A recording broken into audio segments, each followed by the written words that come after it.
Dalam debat calon presiden, Pak Prabowo menyatakan apa yang dilakukan sekitar 1998 merupakan bagian dari tugasnya untuk membela negara. Selebihnya, tanyakan saja kepada atasan saya. Ya.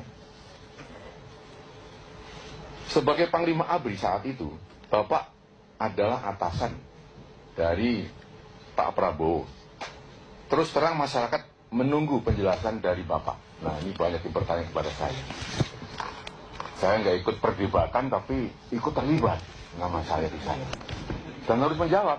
Ya, kalau tidak saya jawab, ada sesuatu yang hilang dari perdebatan itu.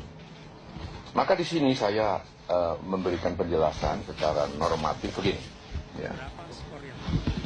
Penculikan itu atau aksi penculikan oleh oknum, ya saya katakan oknum, ya Kopassus Angkatan Darat, itu dilakukan pada medio Desember tahun 1997 sampai dengan Maret 1998. Ya. Pada saat penculikan berlangsung, Panglima ABRI-nya waktu itu masih Jenderal Purnawirawan almarhum sekarang, Faisal Tanjung. Nah, pada saat bulan Maret, 7 Maret tepatnya, pada saat kasus itu harus dibongkar, terungkap, diusut, saya kebetulan sudah mengganti sebagai Panglima ABRI.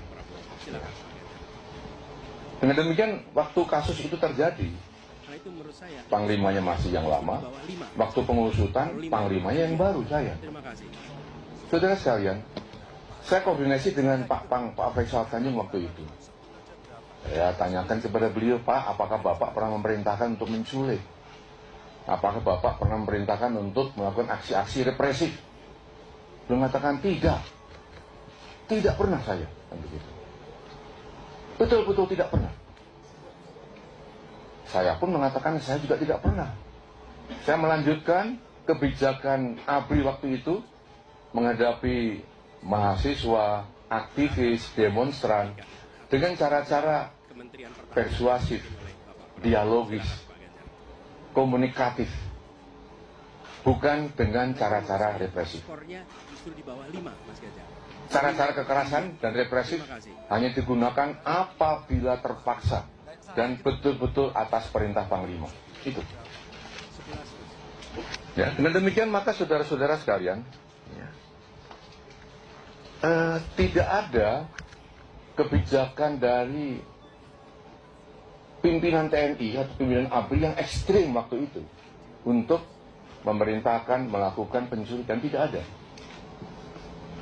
Dan pada saat saya dialog dengan Pak Prabowo Subianto saat itu, pada saat saya menanyakan kenapa melakukan hal itu, maka saya yakin bahwa itu dilakukan atas inisiatif sendiri, atas dasar analisis keadaan yang berlaku saat itu.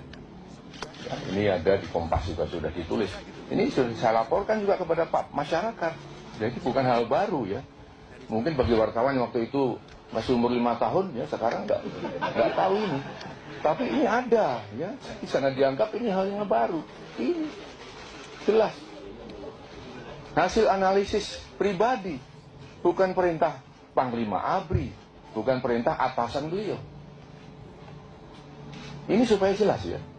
Kembali tadi ini hanya pembenaran dari apa yang sekarang simpang siur itu. Ya.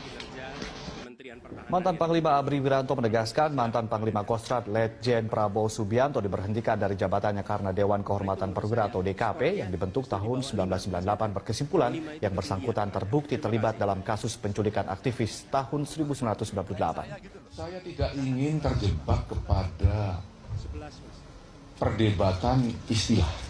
Ya.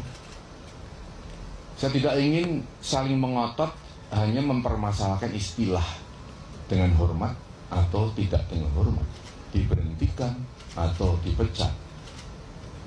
Saya akan mencoba untuk masuk di wilayah normatif, kausal, normatif sebab akibat.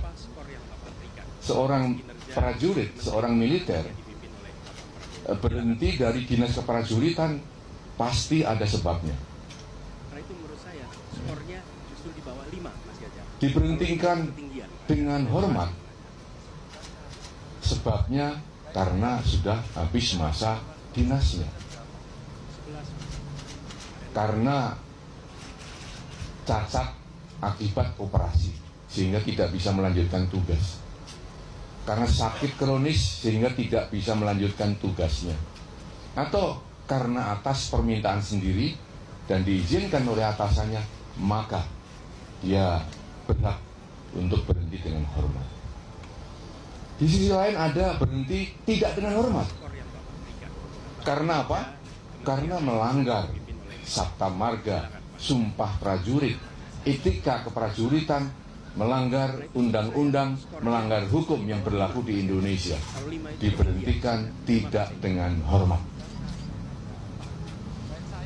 Maka tatkala Pak Prabowo Subianto waktu itu sebagai Letnan Jenderal, sebagai Panglima Kostrad, nyata-nyata oleh Dewan Kehormatan Perwira telah dibuktikan bahwa beliau terbukti terlibat dalam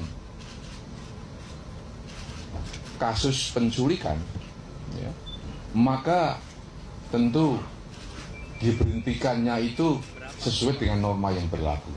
Dengan demikian maka tidak dengan hormat, sudah tidak lagi relevan untuk kita perdebatkan. Ya, karena sudah jelas bahwa sebabnya jelas, berhentinya jelas. Terpulang kepada masyarakat untuk membuat istilah yang bagaimana. Tapi itu yang penting. Jangan terjebak kepada istilah, tapi kita masuk kepada